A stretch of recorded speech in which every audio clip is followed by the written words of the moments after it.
When I was younger, I would always tell my parents that I wanted something, and my father's response would always be, "Well, what does it feel like to want?" Well, my question to you is, how does it feel to want something that you have no choice but to wait for? And what if it's something that you need to survive?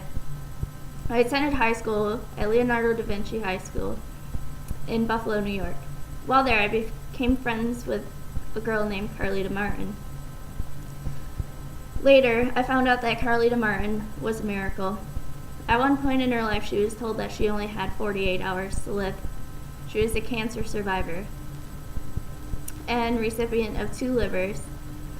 It wasn't until the second liver that she received from a young teenage boy that she knew that she was going to survive. This story had a happy ending, but for some waiting on the organ donor list, it isn't a happy ending. The need is constantly growing for organ donors. There is a lack of organs due to many people being that of the living, and they can't donate their organs. Or the fact that there's a lack of parish people that have said that they wanted to be an organ donor. The need is for many different organs and tissue. Those consist of heart, lungs, kidneys, pancreas, corneas, bone marrow, skin, heart valves, as well as blood vessels. So as you can see, there are a lot of different organs and tissues that you are capable of donating. The waiting list for needing a transplant grows 10 minutes nationally every day. Adding someone new to the list that needs a transplant.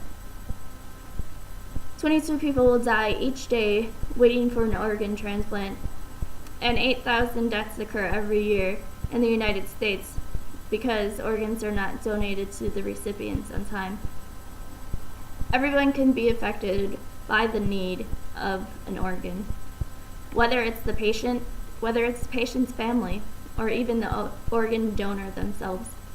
The following poem by Robert Test, entitled "To Remember Me," shows the importance of organ donation.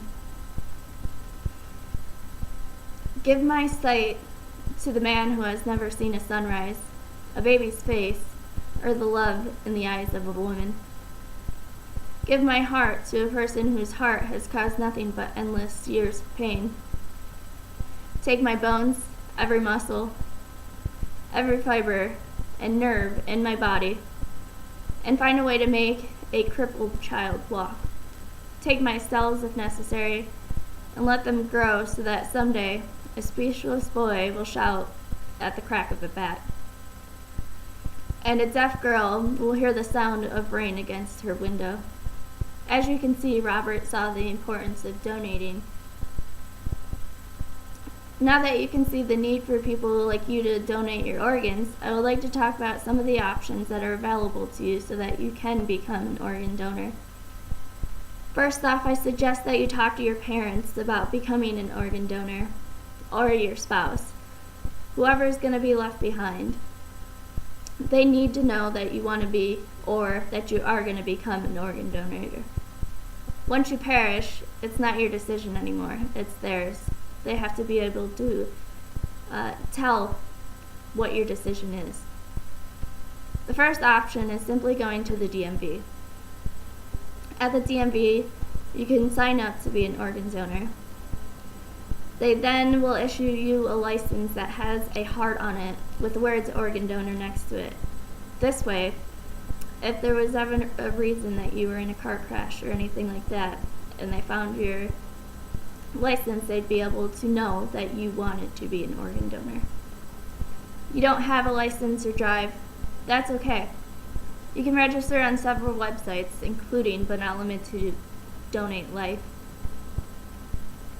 The second option gives you a donor card.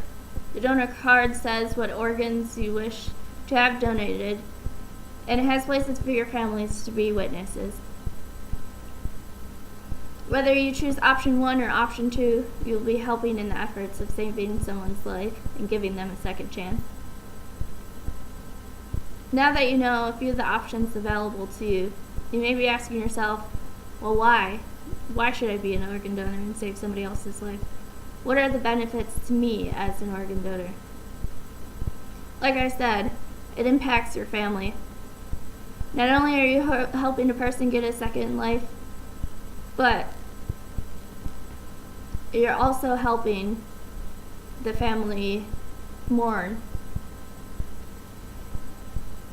Moving back to my story that I told you about my dear friend Carlita. When Carlita was just 5 years old, the doctors could remove the cancer from her kidney. However, the chemotherapy took its toll and she now needed a new liver. She received a liver from a 56-year-old man that perished, but something was wrong. Her body was rejecting that liver. This was all in a short period of time, and she needed a new liver. The doctors were unsure that undergoing another surgery would actually work for her due to the condition that she was already in, rejecting the liver, and whether she could handle it.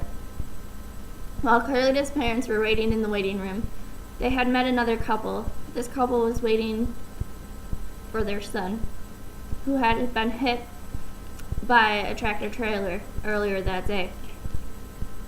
The following day, the Martins would be told that their daughter would be receiving another liver. They would later learn that it came from that 13-year-old boy who had never made a recovery. As connected the two families to this day, it made the mourning process easier for the McCurdy family, as they can then reflect the life that their son had given.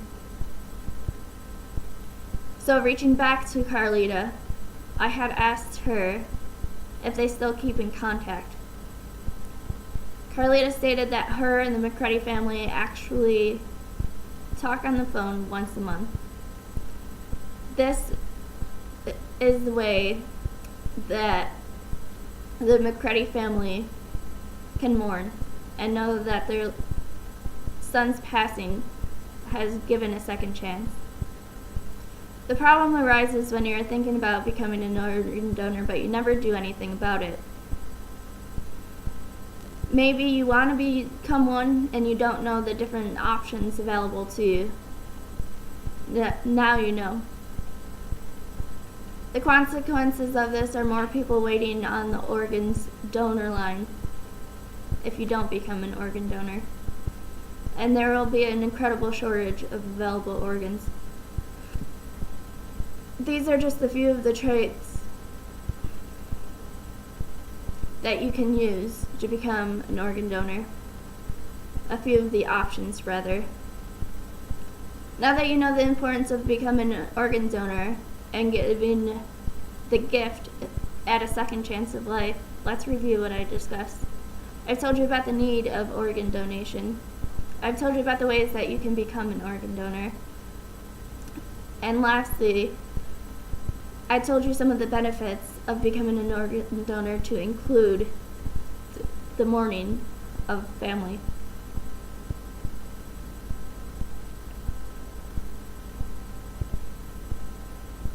Make sure that you discuss with your family why or that you are going to be an organ donor. Fill out the form and sign the donor card, and indicate your wishes on your driver's license. What if the person waiting on the list needed an organ transplant was someone that you loved? Imagine if you had a sibling that passed away due to unexpected tragedies, and you were able to meet the person who received their heart, for example.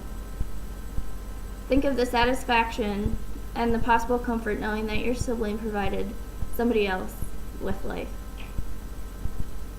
I'm going to leave you with a short message from Michael Jordan, who is the sponsor for the Iowa Life Gift Coalition, an organ and tissue donor awareness. This statement appears in their brochure from 1996. The statement follows: please make the decision to become an organ and tissue donor. Remember, Share your life. Share your decision. Thank you.